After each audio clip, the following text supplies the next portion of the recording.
तो देखा आपने बाबा हनुमान दास को, जो चमत्कारिक इलाज का दावा करते हैं, आयुर्वेद के ज्ञान का दावा करते हैं, विद्वान होने का दावा करते हैं। वो बाबा कितने अज्ञानी और अहंकारी हैं, उनके शब्दों से ही सबको पता चलता है। ना तो उन्हें चरक संहिता का ज्ञान है, ना ही उन्होंने कोई आयुर्वेदिक ग्रंथ पढ़ा है, लेकिन मुजोरी में वो पीछे नहीं है, और वो भी गुंडे की तरह, सड़क छाप बदमाश की तरह। और इस तरह की भाषा सिर्फ ऑपरेशन पाखंड के खिलाफ गुस्सा नहीं है, बल्कि ये भाषा सीधे सीधे, सुन लीजिए, सीधे सीधे शासन, प्रशासन और सनातन के विद्वानों के लिए भी चुनौती है। तो आंखें खोलिए, कान खोलिए, सुनिए, देखिए, समझिए। आज आप मेरे सामने में ऑपरेशन करता हूँ, फिर मालूम चलेगा। हम 50 को मंडलेश्वर की पदवी दिलाया है, 5-5 लाख रुपया दे करके। आयुर्वेद शास्त्र उठा के पढ़े, की हो जाएगी, जिंदगी कट जाएगी पढ़ते पढ़ते। अरे किस उंगली की बात कर रहे हो? सामने आकर के बात करो, सामने ही बैठे और बात कीजिए। आपको डर किस बात का है? आपको डर किस बात का है? यहाँ बहुत सारे बैठे हैं ज्ञानी जो आपसे ज्यादा पढ़े लिखे, वो सब आपको सुन रहे हैं। डरते नहीं है, हम ब्रह्मा से डरते हैं, तुमसे क्या डरेंगे? अब तक आपने देखा चमत्कारिक शक्ति का दावा करने वाले हनुमान दास उर्फ कैंची वाले बाबा न सिर्फ न्यूज नेशन के कैमरे पर आने से बचते रहे, बल्कि उन्होंने सीएम और सीबीआई वाली धौंस भी दिखाई।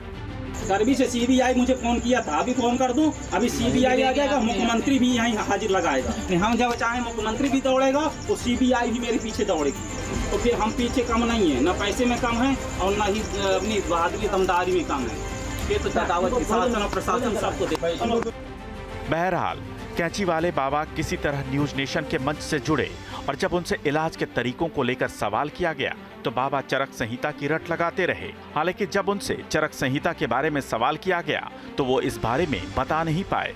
प्रश्न का जवाब दीजिए। पद्धति पूछो ना, प्रश्न का जवाब दीजिए। अरे पहले सुनो, पुनः हमारी बात सुनो, पहले जवाब दो। पहले रोग की पद्धति तुम जानते हो? अरे फर्जी डॉक्टर बन के बैठे हो, तमीज नाम की चीज नहीं है, चोला ओढ़ लिए, भगवा का तो डॉक्टर बन गए क्या? अभी तक तो मैं बहुत तमीज से बात कर रहा था और मैं केस करवा रहा हूँ। अब सवाल ये कि अगर बाबा को चरक संहिता का ज्ञान नहीं तो किस विद्या के सहारे वो लोगों का इलाज कर रहे हैं, और वो कौन से तंत्र मंत्र के ज्ञान का दावा कर रहे हैं? पाताल बाबा, अरे ये कैसे फर्जी है बताइए? ये फर्जी है, और इसको तो अभी मेरे पास आओ, हम दिखाते हैं कलाकारी। किस प्रदेश का ये? चिंता मत करो, सारा इलाज हो रहा है तुम्हारा। ये किस प्रदेश का है? अरे मध्य प्रदेश का। मध्य प्रदेश का है। अरे तुम काम मत करो, यहाँ नेशनल चैनल पर बैठे हो। न्यूज नेशन के पैनल के सामने जब कैंची वाले बाबा की पोल खुलती दिखी तो वो गाली देने पर उतर आए। उन्होंने खुद को नागा बताया, लेकिन बाबा के व्यवहार से नहीं लगा कि वो संत हैं।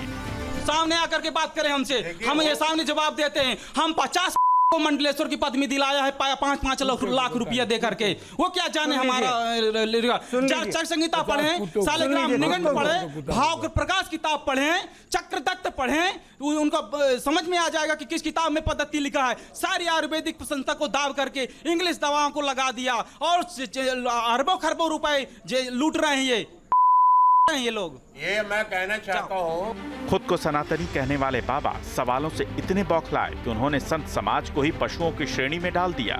आज आप मेरे सामने में ऑपरेशन करता हूँ, फिर मालूम चलेगा इनका। जाओ और 50 किलो का पत्थर बांध कर टांगता हूँ। इनकी औकात हो तो ये भी 50 किलो का पत्थर मैं बांध के टांग के दिखाए, बांध करके मोटरसाइकिल घसीट दूंगा। इनके औकात दिखाए, नांगा से टकरार कर रहे हैं। 5000 नांगा बुला करके तुम्हारे संत को खत्म करवा दूंगा। अहम में चूर कैंची वाले बाबा को इतना होश नहीं रहा कि वो नेशनल टेलीविजन पर बैठे हैं। ऐसा लगा कि बाबा को अपनी ही जुबान पर कंट्रोल नहीं है। पद्धति तो बता रहा हूँ, चरक संहिता, सालिग्राम निघंट किताब, तेल बनाने के फार्मूला, चक्रदत्त, भाव प्रकाश, और किताबों का नाम बताऊं? आयुर्वेदिक शास्त्र, ये अरे जादुए चैंकी इनके कैंची है। हनुमान दास ने तो यहाँ तक दावा किया कि वो 5 लाख रुपए में महामंडलेश्वर की उपाधि तक दिला देते हैं। सामने आकर के बात करें हमसे, हम ये सामने जवाब देते हैं। हम को मंडलेश्वर की पदवी दिलाया है, 5-5 लाख रुपया दे करके। वो क्या जाने हमारा चरक संहिता पढ़े, सालिग्राम निघंट पढ़े। बाबा के दावों और गाली गलौज से न्यूज नेशन के पैनल में बैठे विद्वान इतने खफा हुए कि उन्होंने मध्य प्रदेश के सीएम से हनुमान दास की शिकायत करने का फैसला किया। देखिए, आचार रहता ए तू तेषाम जीवन निरर्थकम। तुम आचार रहता हो, तुमको बात करने की तमीज नहीं है, इसलिए तुम्हारा जीवन निरर्थ है। लेकिन सवाल ये कि कैंची वाले बाबा क्या इस चेतावनी के बाद अपने गुस्से पर कंट्रोल करेंगे या फिर पाखंड के खिलाफ जारी मुहिम के तहत और सवाल पूछे जाने पर गाली गलौज करते रहेंगे। इलाज की सुनो है, इलाज की बात है ना, तो चरक संहिता उठा के पढ़ें, भाव प्रकाश उठा के पढ़ें, शालिग्राम निघंट उठा के पढ़ें, चक्र दत्त किताब उठा के पढ़ें, आयुर्वेद शास्त्र उठा के पढ़ें। इन की हो जाएगी, जिंदगी कट जाएगी पढ़ते पढ़ते। आप जो भाषा आप सिद्ध बोल रहे हैं कि मैंने सिद्धि प्राप्त की, तो क्या ये भाषा सिद्धि में मिलती है क्या? जब नागा कोई बनता है ना, तो ऐसी भाषा बोलता है कि सब अगर वो नागा है ना, सुनो पहले मेरी बात, हम बाबा हैं तो दिखाते हैं, और इनकी है तो दूर से बैठे बैठे चलन से नहीं, सामने आए और पुलिस प्रशासन को लेके आए सामने, और हम अपना चैलेंज ठोंकते हैं। अगर हम अपने चैलेंज से और अपनी दवाइयों से हार जाएंगे तो 2 लाख रुपए इनाम देंगे इनको। जाओ ले जाओ इनको। आपके सामने और भी कई मरीज आए हैं, तो आप हर मर्ज की दवा आयुर्वेद के माध्यम से ही करते हैं? मैं हर मर्ज की दवा आयुर्वेदिक माध्यम से करता हूँ, मुझसे ना पूछें। जो मरीज ठीक हो रहे हैं मरीज से पूछें, मरीज जवाब देगा ना कि मेरी दवा सही है कि गलत है। पढ़ाई करो 10-20 साल, फिर बाद में मीडिया गिर के, जब मैं बच्चा पेट में था ना, माँ के पेट में, तब ये मीडिया गिरी सीखता था पहले, फिर छोड़ दिया हूँ मैं। अभी कोई ऐसा पेशेंट है जिसको आपने इलाज किया हो? कौन हो? हम दवाई देते हैं, हम तंत्र मंत्र से इलाज नहीं करते हैं। ऐसा कोई पेशेंट है क्या जिसका आपने इलाज किया हो, जो अभी ठीक अच्छा। हुआ हो आपके यहाँ आज के उसमें? अरे तो परसेंट अभी आए तो चले गए, तुम पहले क्यों नहीं आए हो? पहले कहाँ चले गए थे? आए परसेंट तो आए और सब बोल रहे हैं। पूछो परसेंट यहाँ लगे भगत, पूछो। जाओ शुभम, जाओ, हो गया, जाओ। शुभम जरा इनसे पूछिए कहाँ से सिद्धियां प्राप्त की है, ज्ञान कहाँ से प्राप्त किया? उनसे कह दो कि 500 आदमी लेकर के आए वो कम से कम, और 200-400 आदमी लेकर के, और फिर हमको मरीज हम दवा देते हैं, और वो दवा ना ठीक हो तब बताते हैं। पेशेंट हम लेके आए, आपका का दावा ये है? हाँ, 5% लेके आप आइए। तो ये सिद्धियों का आपने सिद्धि कैसे प्राप्त की? इन इलाजों का कहाँ से रुख हुआ? सिद्धि नहीं प्राप्त होती, कभी कभी ज्ञान होता है, केवल जड़ी बूटियों का है हमारा। हम कोई तंत्र मंत्र का सहारा नहीं है, हमारा कोई तंत्र मंत्र का सहारा नहीं है। जो भी तंत्र मंत्र के बहाने कहे तो दिखावे। ठीक है, जाओ। चरक संहिता की वो अफवाहें बता दीजिए। क्या बताना है? चरक संहिता के अध्याय। अरे चरक संहिता में एक अध्याय थोड़ी होता है। कभी निधि प्रतीप किताब को पढ़ें, शासन और प्रशासन में निधि प्रतीप ग्रंथ रखा है। पहले सुनो, निधि प्रतीप ग्रंथ में पहले अध्याय में, निधि प्रतीप किताब जो बनी है, संसार गवर्नमेंट जिसका लोहा मानती है, उसमें पहले अध्याय में हमारे हर चीज। अरे तो एक अध्याय नहीं, उसमें 7 अध्याय हैं, जाके देखे ना हो तब उनको मालूम चलेगा। अच्छा शुभम, एक प्रश्न और पूछिएगा। वो मुंह से आवाजें जो निकालते हैं वो क्या है? और उसमें इलाज करने के दौरान अलग अलग हैं, 6-7 अध्याय हैं उसमें। तो 120 अध्याय ना बड़े बड़े वो 120 से 4-4 पन्ने के हैं, 104 पन्ने के हैं वो। जाओ। आप देख सकते हैं बाबा जी कैमरे से बार बार कैमरे का रुख मोड़ रहे हैं और बात करना नहीं चाह रहे हैं, और उनके शिष्य भी बात करने ठीक से है, शुभम आ जाइए, बाहर आ जाइए। नजर आ रहे हैं। अब एक बाबा एक करके जी जरा कमेंट दे जिस चरक दीजिए। संहिता के बारे में भी बता रहे हैं। नारायण जी, सबसे पहले आप ही जरा बता दीजिए कि ये कौन सा इनका सिद्धि का, हाँ आप ही से है, जरा मुझे बता दीजिए कौन सी सिद्धि होती है जिसमें देवताओं को भी ये गाली दे रहे हैं? इनको आप कहते हैं कि सनातन का झंडा बुलंद कर रहे हैं। जो है, जो मानसिक स्थिति ठीक नहीं है, और अहंकारम दम्भ्यादि त्याज्यम, तो इनको अहंकार हो गया है। इनको सबसे पहले अहंकार को त्यागना चाहिए। और हमारे जो है, जो भी हमारे यहाँ का जो आध्यात्मिक शास्त्र है, उसमें क्या होता है कि यही लोके सुखम भुक्त्वा चांते स्वर्गपुरम यौ। तो जो लोग हैं वो लोग इसलिए नहीं गए कि उनको दवा चाहिए, वो लोग गए कि इनके पास भगवान की शक्ति होगी, ये अपने आशीर्वाद से हमको ठीक करेंगे, और ये दवा देते हैं। ये डॉक्टर है नहीं, तो इनको जो दवा देने की जो है ये दे रहे हैं, ये किसी भी इनके पास योग्यता नहीं है। और चरक संहिता तो किताब है, कोई भी पढ़ करके दे सकता है, तो इनके पास विशेषता क्या है? कुछ भी नहीं है। तो ये जो दवा दे रहे हैं ये ठीक नहीं दे रहे हैं। और जो कुछ लोग, जो क्या होता है, चक्रवर्ती परिवर्तने सुखानी त दुकानी। मैं एक वीडियो दिखाता हूँ, एक वीडियो दिखाता हूँ। ये वीडियो देखना बहुत जरूरी है, जिसको अभी इन्होंने रेकी कहा है ना, कि एक ट्रीटमेंट का प्रोसेस है कि भाई हील कैसे करते हैं। जरा ये वीडियो प्ले कीजिएगा जिसमें वो कैंची चलाते हैं और मुंह से अलग अलग आवाज निकालते हैं। जरा वो वीडियो प्ले कीजिएगा, मैं इधर समझ।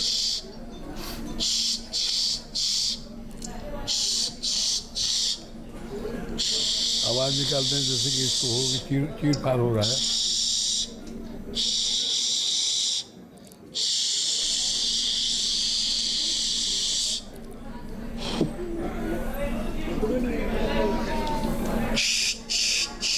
एक दो तीन 42।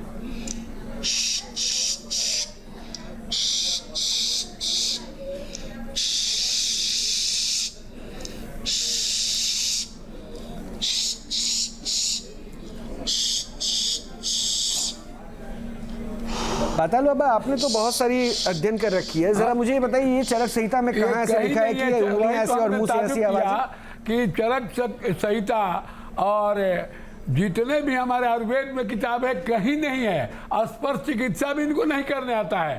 स्पर्श चिकित्सा का मंत्र बहुत आसान है। अयम में भगवान नया, अयम में भगवान नयो, विश्व में सजो शिवा अभिमर्शनम, हस्ताभ्याम दस सखायाम, जिह्वा वाचा पुरोगमी, हस्ताभ्याम निटाभ्याम ताभ्याम स्पर्शमसि। यह रेकी हम लोग को स्पर्श चिकित्सा और जापान से जाके रेकी आ गया, ये मंत्र है। और ये कैंची का जो है ना चिड़िया का आवाज निकाल रहे हैं मुंह से, ये भी गलत है। ऐसा जो है ये प्रभाव दिखाने के लिए कि हम कैंची का आवाज मुंह से चीर चीर चीर जो कैंची कपड़ा फटता है, आप गौर कीजिएगा, ये एकदम ढकोसलाबाज है। और इसको तो मुख्यमंत्री मध्य प्रदेश यादव जी को मैं कल ही अपना पैड पर विश्व हिंदू महासभा के पैड पर मैं लिखूंगा कि ऐसे ऐसे आपके यहाँ ये हो रहा है, इसको आप ये सनातन इससे इसका विरोध हम लोग करते हैं और ये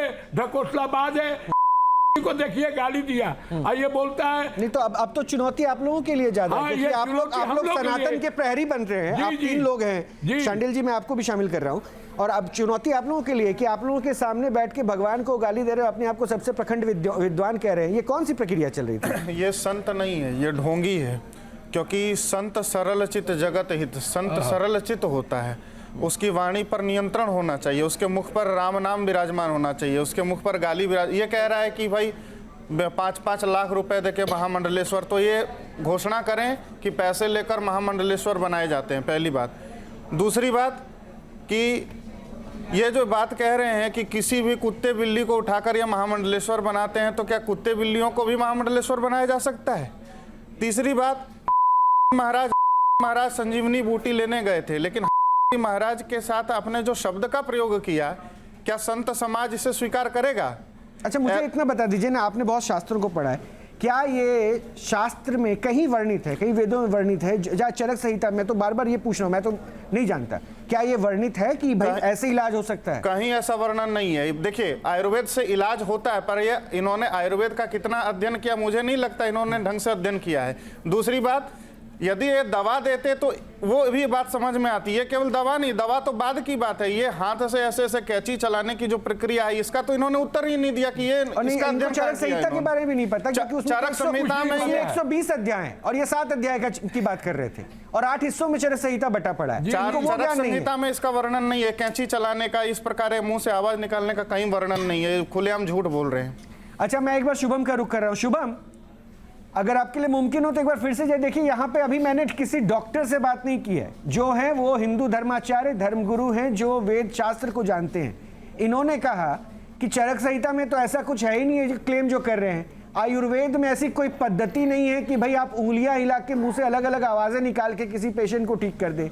आयुर्वेद की पद्धति अलग होती है। जरा संभव हो आपके लिए तो पूछिए, और ये भी बता दीजिएगा कि पाताल बाबा जो हमारे साथ बैठे हुए हैं ना, ये मुख्यमंत्री मोहन यादव को खत लिखने वाले, चिट्ठी लिखने वाले, शिकायत करने वाले हैं इनकी, जो सभ्य भाषा बोले हैं के ऊपर। ठीक है, मैं बोल दिया, आपकी बात बोल दिया। हाँ, हम एक बार फिर हनुमान दास बाबा के पास सीधा रुख करेंगे और उनसे बातचीत करना चाहेंगे। जाते हैं हम एक बार पुनः बाबा, कोशिश कीजिए शुभम, जवाब देते हैं। कोशिश लगातार बाबा जी कैमरे से बचते नजर आ रहे हैं। हाँ, वो मैं समझ रहा हूँ, आपके लिए दिक्कतें हो रही है, लेकिन कोशिश कीजिए, आप ही मेरा प्रश्न पूछ लीजिए। कहिए कि वहाँ पे कई बड़े बड़े धर्माचार्य बैठे हैं, वो कहते हैं कि किसी चरक संहिता में इस पद्धति का नाम कहीं वर्णित ही नहीं है, जो वो कह रहे हैं।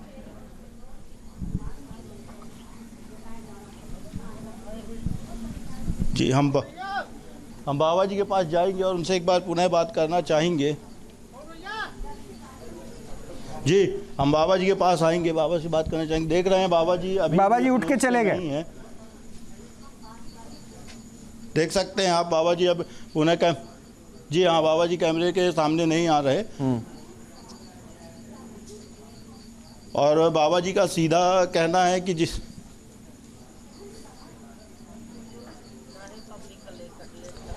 अब तो ये कैमरे के सामने से उठ के भाग भी गए।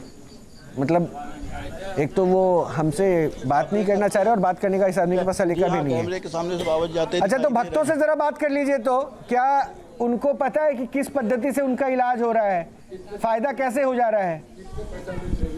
और पूछिएगा कितना फीस ले रहे हैं, क्योंकि पर्ची तो लिख रही है दवा के नाम पर। जी हाँ, हम लोगों से बात करेंगे।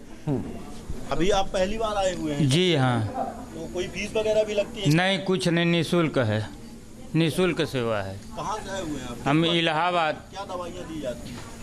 ये तो आयुर्वेद से दवाई देते हैं बाबा जी, और बढ़िया दवा देते हैं। एक आदमी आए थे, उनका शुगर का जड़ से ख़त्म हो गया, हमारे सामने बता के गए हैं। ये बात किसने बताई आपसे कि शुगर का? मरीज और लोगों बताए से बात हैं कीजिए, और कि लोगों से भी जो बात कीजिए। शुभम, वो शुगर का बीमारी था, उनका जड़ से ख़त्म हो गया। अब बाबा जी बोले कि दवा बंद कर दो।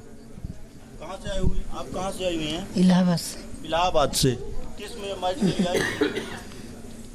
अरे हम लोग पहली बार आई। तो किस मर्ज के इलाज के लिए आई हुई? गठिया मर्ज। गठियाबाद।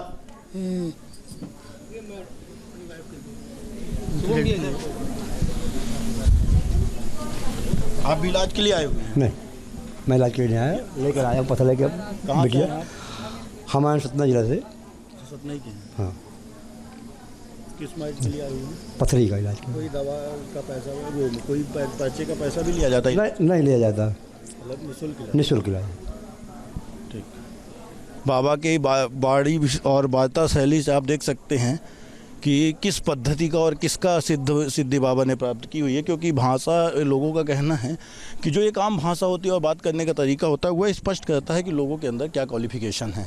वो तो दिख रहा है। भाषा से एक चीज तो स्पष्ट हो गई हाँ, कि जिसके बिल्कुल। अंदर और भाषा उसको शैली लेकर है, यहाँ किस पद्धति से पर लोगों से किस आपत्ति भी इलाज पर जता बात दी है करते हमारे हुए नजर पैनल आ पे रहे हैं। बैठे हुए हम लगातार बाबा के पास एक बार पुनः बाबा से सवाल के लिए जाइएगा। मैं एक बार जो ये अभी हिस्सा हमने देखा ना, उस पर मैं एक बार अपना एक काम करता हूँ, फिर अपने पैनल के पास प्रतिक्रिया लेता हूँ। क्योंकि अब तो कैमरा देख के वो भाग रहे हैं। रणछोड़ दास हो गए वो, अभी तक कैंची वाले बाबा थे, अब रणछोड़ दास भी हो चुके हैं। ज़रा मुझे एक डॉक्टर से सवाल पूछना है। डॉक्टर रंजन, ज़रा ये बताइएगा कि प्रिस्क्रिप्शन जो आप लिखते हैं, ये लिखने के लिए भी तो एक परमिशन चाहिए होती है, जिसके लिए शायद आप डिग्री लेते हैं, MBBS कर, आपकी भी एक फेडरेशन है। कोई भी ऐसे प्रिस्क्रिप्शन लिख देगा वो चलता है, या वो गैर कानूनी है? वो बिल्कुल गैर कानूनी है। और इस तरह कोई बिना लाइसेंस के डॉक्टर, चाहे आयुर्वेदिक हो, होम्योपैथिक हो या एलोपैथिक हो, कोई ऐसे प्रिस्क्रिप्शन नहीं लिख सकते। मुझे बड़ा दुख होता है जब मालूम चलता है कि ऐसे लोग इलाहाबाद से जैसे कुछ उनके आए हुए थे, जब इतना पैसा टाइम लगाकर ऐसे लोगों के पास पहुंचते हैं और गलत, वो डेफिनेटली उनको मिसगाइड करते हैं, गलत चीज़ें बताते हैं और उसको ये फॉलो करते हैं। अगर मुझे लगता है कि जो सरकार इतना काम कर रही है हेल्थ के लिए, पब्लिक के लिए, वो सही इन्फॉर्मेशन जो गाँव में जो 70% जो हम इंडिया की पब्लिक है उन तक सही पहुंच नहीं रहा है। सरकार तो काफ़ी कार्य कर रही है, कई हॉस्पिटल्स बना रही है, PHC, CHC, कई सेंटर्स बना रही है कि ताकि उनका सही इलाज हो सके, लेकिन सब लोग पहुंच नहीं पाते हैं। और कुछ लोग जो गलत इन्फॉर्मेशन देते हैं, उस इन्फॉर्मेशन को फॉलो करते हुए ऐसे बाबा तक पहुंचते हैं जिन्हें ना बोलने का तरीका मालूम है, ना तो उन्हें इलाज करने का क्या तरीका होगा, जो इतनी गंदी बातें इतनी। डॉक्टर गोयल, आप देख सकते मुझे हैं, लगता है कि बहुत आप देख सकते हैं कि शिष्य उनके कैसे हमें बाहर ढोस रहे हैं। अच्छा, ये बाहर आपके साथ धक्का मुक्की कर रहे हैं। बाबा जी सामने जनता इतनी बैठी है तो उनका इलाज करें कि जो उन्हें सामने इसका वो करे, बस जितना हुआ तो वो कर दिया, चलो है ना। तो भाई जहाँ यहाँ लेटते हैं, हम वहाँ की वीडियो मत बनाओ, और न यहाँ पे अंदर वीडियो बनाने से क्या दिक्कत है? क्या कोई दिक्कत नहीं है हमें, कोई दिक्कत नहीं। क्यों रोक रहे हैं आप हमें? कौन रोक रहे? तो अंदर हम जहाँ लेटते हैं वहाँ बनाओगे? नहीं तो ये जनता का बनाओ ना जाके। तो हम बात करना ही चाह रहे हैं, हम जबरदस्ती तो कोई चीजें कर नहीं रहे। अरे भाई चलो, कहाँ पे सब अपना मतलब ये कि झेलो, हमें ये करो वो करो, सब क्या कर रहे हैं? ज़्यादा मजा आ रही है सब करने में भाई। नहीं तो धमकी किसको दे रहे हैं? देख सकते हैं कि अंदर भी जाने हम लोगों को अलाउ नहीं है अब, और बाबा के जो शिष्य हैं वो सीधे सरेआम धमकियां देते नजर आ रहे हैं कि यहीं पे रहना है, प्रशासन शासन प्रशासन जिसको भी लाना।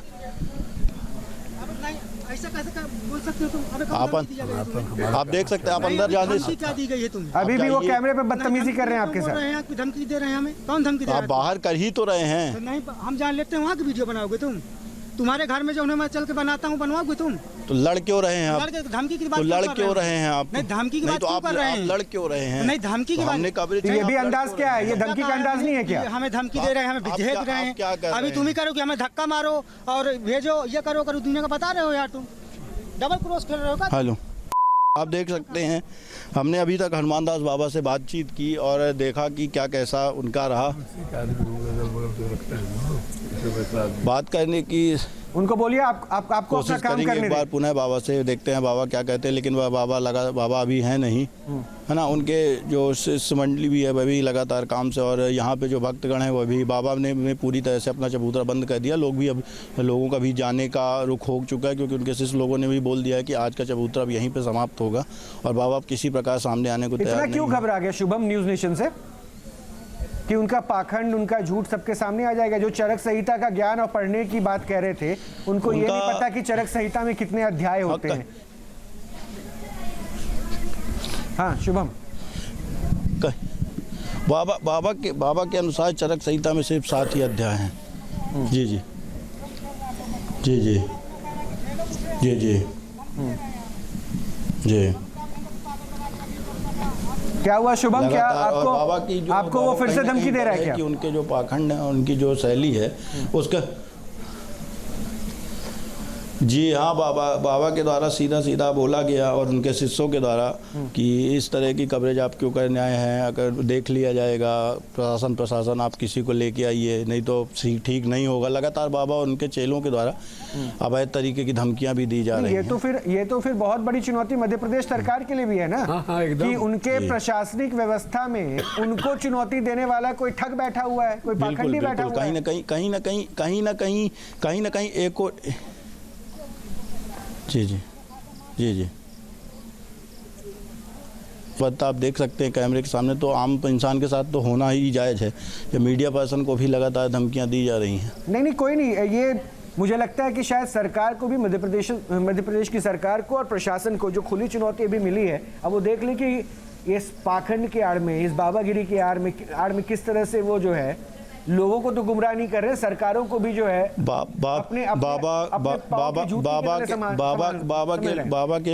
बाबा के लोगों ने वहाँ पे जाने के लिए पूरी तरह से बंद कर दिया गया है।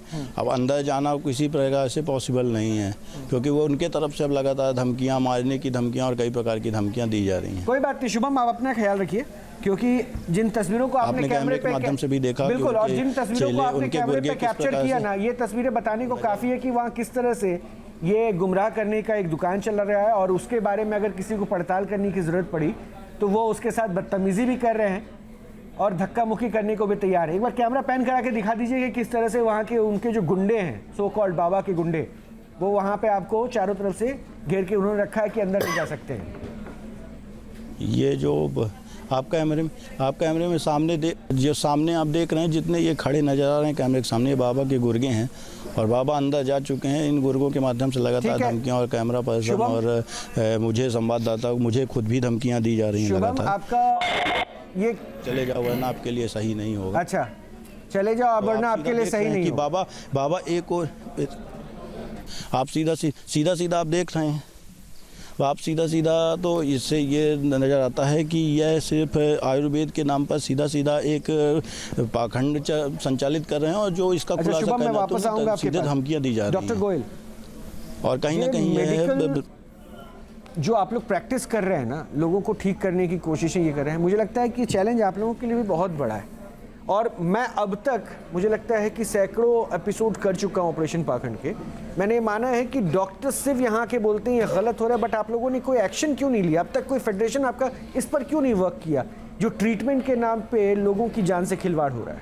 आप लोग इतने कमज़ोर हो गए क्या इन पाखंडियों के सामने? देखिए, ऐसा बिल्कुल भी नहीं है। और जैसा कि बाबा जी क्लेम कर रहे हैं कि वो पथरी का इलाज, कैंसर का इलाज या कई सारी बीमारियों का इलाज सिर्फ आयुर्वेदा के रूप में कर रहे हैं, और जो कि आपने ये रेकी टेक्निक हमें दिखाई, जिस तरीके से बाबा कैंची चला के हवा के अंदर और मरीजों की पथरी निकाल रहे हैं। देखिए, being a medical expert from gastroenterology background, जो पेट के रोग के विशेषज्ञ होते हैं उस बैकग्राउंड से, हमें जो सिखाया गया है, हमें जो बताया गया है, पहले ओपन सर्जरी हुआ करती थी जिसमें पेट में चीरा लगाया जाता था, उसके बाद मिनिमल इन्वेजिव सर्जरी आई जिसको लेप्रोस्कोपी बोलते हैं, उसके बाद अभी ये टेक्निक हम लोग यूज़ करने लग रखे हैं जिसके अंदर और मिनिमल कैंचियों का और जो ब्लेड्स होते हैं उसका यूज़ होने लग रखा है, एंडोस्कोपी के रास्ते हम लोग करते हैं। लेकिन जो बाबा टेक्निक दिखा रहे हैं वो तो लगता है बहुत ही एडवांस AI से भी आगे चले गए क्या? एडवांस। मुझे लगता है विज्ञान को इसी की जरूरत थी जो आज बाबा ने दिखा दिया है। हो सकता है जल्दी ये किताबों में भी पढ़ाई जाने लगे, रेकी टेक्निक जो बाबा जी पढ़ाने लग रखे हैं और सिखाने लग रखे हैं। अगर ऐसा हुआ तो मानवता के लिए बहुत बड़ा आविष्कार और चमत्कार होगा। अभी तो अभिशाप बना हुआ दिख रहा है, अभी तो अभिशाप बना हुआ दिख रहा है। बिल्कुल, वो आविष्कार क्या होगा उस समय वरदान होगा या नहीं होगा, लेकिन अभी तो अभिशाप है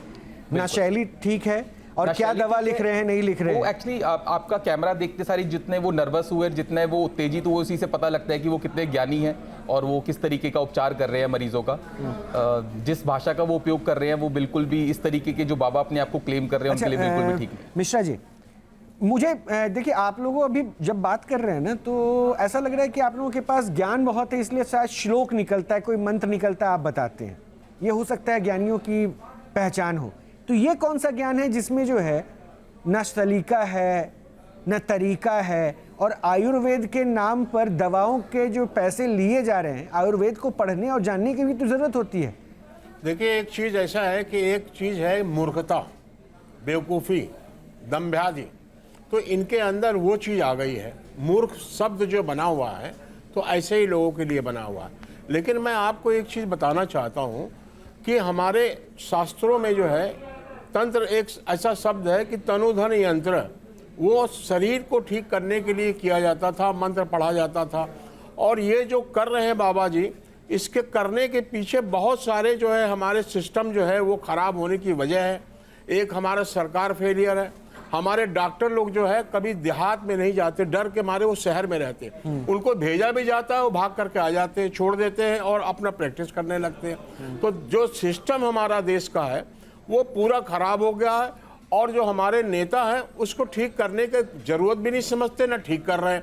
और क्या होता है कि इलेक्शन के समय में ये बाबाओं के पास जा करके उनका जो है पैर और चरण वंदना करते हैं। तभी तो वो कह रहा है कि सीएम यहाँ पे आते हैं, हाँ, सीएम आते हैं, उनका पैर का चरण वंदना करेंगे, क्योंकि उनको मालूम है इनके फॉलोअर हमको वोट देंगे। जो वोट की राजनीति है उसकी वजह से ये परेड। और दूसरी बात ये है कि एलोपैथिक जो डॉक्टर है ना, वो पैसा बहुत लेते हैं। वे बेचारे गरीब लोग देखा आपने जो खड़े थे, वो उनके पास पैसा नहीं होता।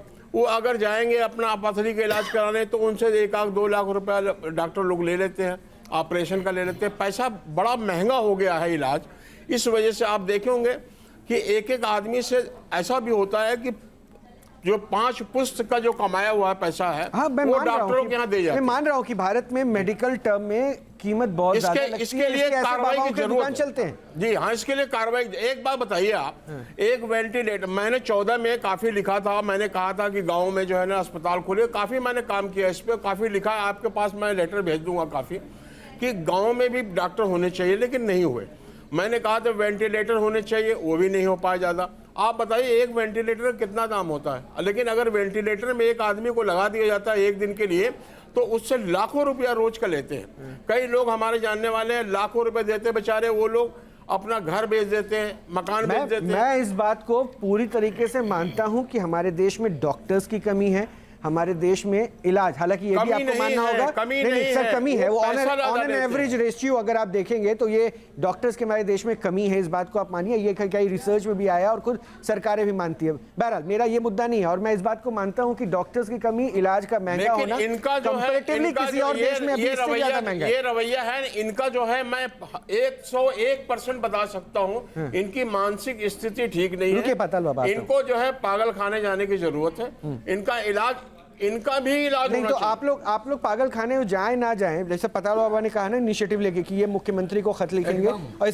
इसकी शिकायत करेंगे। शांडिल जी मैं आपके पास भी आऊंगा, लेकिन आप लोग बताइए ना सर, आप लोग तो सनातन को प्रचार प्रसार के लिए आगे बढ़ा रहे हैं, कह रहे हैं कि इसके साथ जुड़ना ये अपने आप में महान है, लेकिन ये खुद को सनातनी बोलकर ये सनातनी है या फिर अधर्मी है? सनातन धर्म में सुनिए, आचार रहता एक तू तेषाम जीवन निरसकम, ये आचार रहता है। ये इन्होंने आचार का जो है उल्लंघन किया है। ये मर्यादा से देखिए, एक टेलीविजन चैनल में लाखों लोग, करोड़ों लोग सुनते हैं, उन्होंने गाली दिया है, उन्होंने भगवान को भी गाली दिया, ये अच्छा नहीं किया है इन्होंने। इनको ये सोचना चाहिए कि जो मैं बोल रहा हूँ, कभी कई आदमी के अंदर से गाली निकलती है तो उनको मर्यादा में रहना चाहिए। ये जनता के बीच जा रहा, बहुत सारे लोगों के बीच जा रहा, एक एंकर हमारी बात सुन रहा, एक कितने लोग सुन रहे, वहां पे बैठे हुए जो जनता है वो भी इनकी बात सुन रहे। ये कह रहे मैं अवगढ़ हूँ, मैं अवधूत हूँ, मैं तो गाली देता हूँ। इस तरह की बातें करना जो है इनके लिए, इनको तो चुल्लू भर पानी में डूब मारना चाहिए। ठीक है शांडिल्य जी, अब मुझे जरा ये बता दीजिए, आप लोग तो कथावाचक की भूमिका में हैं, देवता से लोगों को जोड़ते हैं, संयमित होना बताते हैं, सलीके से जीना सिखाते हैं। अब ऐसे कौन जिएगा? अब सोचिए कि इनके इलाज की पद्धति क्या होगी। और अब मुझे तो लगता है कि अब ये छोड़िए कि समाज में कितनी बड़ी चुनौती ये बन रहे हैं, मुझे लगता है कि आप जैसे लोग जो देवता के साथ जुड़ने का रास्ता बताते हैं, ये उनके लिए, आप लोगों के लिए चुनौती है। कैसे निपटेंगे इनसे? मैं चित्रकूट में वर्ष 2009 से पूज्यपाद जगत गुरु स्वामी श्री रामभद्राचार्य जी महाराज जो मेरे गुरुदेव हैं, उनकी सेवा में रहकर मैंने ग्रंथों का अध्ययन किया। चित्रकूट के बारे में जहाँ तक मुझे जानकारी है तो चित्रकूट के जंगलों में बहुत सारे संत रहते हैं। अभी भी उनके पास भौतिक सुख सुविधाएं नहीं हैं और वो राम नाम का जप करते हैं, साधनाएं करते हैं, लेकिन उसी जंगल में ये व्यक्ति इस प्रकार की अमांगलिक क्रियाएं कर रहा है, ये देखकर मुझे आश्चर्य हो रहा है। दूसरी बात, जहाँ तक आयुर्वेद की बात है तो रामायण की ही बात ले लीजिए, वहाँ सुषेण नाम के वैद्य को लेकर हनुमान जी आए। तो सुषेण वैद्य एक प्रामाणिक वैद्य थे, ऐसे अरे गहरे वैद्य नहीं थे कि जैसे तैसे वैद्य बन गए। अब इन्होंने कहाँ से अध्ययन किया? आयुर्वेद का भी अध्ययन का एक स्थान होता है, इन्होंने स्वयं किताब लाकर पढ़ लिया और ये आयुर्वेदाचार्य बन गए क्या? हमारे देश में आयुर्वेद को लेकर अनेक सारी संस्थाएं हैं, वहां पर जाकर व्यक्ति अपनी डिग्रियां लेता है, अध्ययन करता है, उसके बाद समाज के बीच में जाकर रोगों का इलाज करता है। ये व्यक्ति इन्होंने कुछ किया नहीं, जबरदस्ती का पाखंड कर रहे हैं। ऐसे लोगों से निपटना बहुत आवश्यक है। आप कैसे निपटेंगे? मैं निपटना बहुत जरूरी है तो सब कोई कह रहे हैं, आप कैसे निपटेंगे सर? मैं तो सबसे पहले जनजागृति आवश्यक है। हम लोग जहाँ भी कथा करते हैं लोगों को जनजागृति करते हैं कि कहीं भी आप इस प्रकार के पाखंड से दूर रहिए। दूसरी बात, हमारे देश के लोग बहुत भोले भाले हैं, वो इतने भोले भाले हैं कि उनको ये समझ में नहीं आता, उनका विवेक इतना नहीं है कि कहाँ सही हो रहा है कहाँ गलत हो रहा है। गलत व्यक्ति के चंगुल में भी वे फंस जाते हैं। तो ये हमारा भी उत्तरदायित्व है, सरकार का भी उत्तरदायित्व है। आप मुझे लगता है कि आपको प्रशासन पर सबसे कम भरोसा है। एक सेकंड पाताल बाबा, आ रहा हूँ, थोड़ा सा इंतजार कीजिए। मुझे लगता है सबसे कम भरोसा आपको प्रशासन के ऊपर ही रह गया है, सरकारों के ऊपर ही रह गया, क्योंकि आपने उनसे नहीं कहा कि उनके ऊपर एक्शन लेना चाहिए या फिर आप उनके पास गुहार लगाएंगे। खुले आम चुनौती दे रहे हैं। और जहां तक तो आप भी, मैं तो कहा ना कि सर मुझसे ज्यादा मेरा काम है इनको सामने लाना, चुनौती आपके लिए है। मिश्रा जी ने कहा कि मिश्रा जी ने कहा सरकार को इनके पास आने वाले अनुयायियों से वोट चाहिए। मैं तो कहूंगा इनका कुछ ऐसा कुछ विशेष प्रचार ही नहीं है। मैं चित्रकूट अभी भी आप मेरे से ऐसे लोगों से, पाताल बाबा जल्दी से 20 सेकंड में, उसके बाद सबका थैंक यू।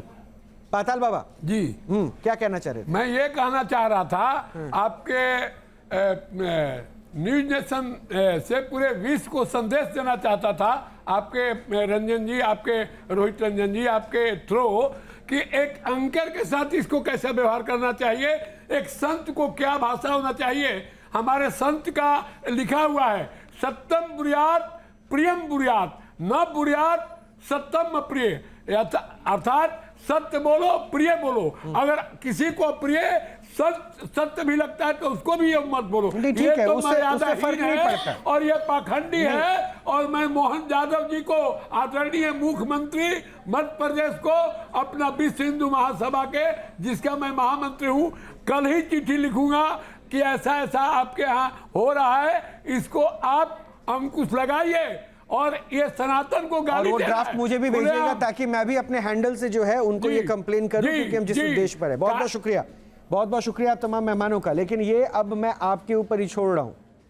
अब आप तय कर लीजिए कि बाबा सिर्फ बोल देने से वो बाबा के अधिकार के लायक होता है या नहीं होता है। और हमारे देश में जैसा कि है, मेडिकल की चुनौतियां, डॉक्टर्स की कमी, फीस ज़्यादा होना, लेकिन उन सब के बीच में ऐसे अंधविश्वासी पाखंडियों के बीच में अगर आप अपने आप को फंसा कर अपनी ज़िंदगी को दांव पे लगा रहे हैं तो आपको बार बार सोचना चाहिए। ऐसे करने से किसी के पेट की समस्या, गांठें, पथरी सब कट सकता है। ऐसा तो सोचिएगा। और जिसका ये वर्णन कर रहे हैं चरक संहिता, वहाँ भी ऐसा वर्णित नहीं है।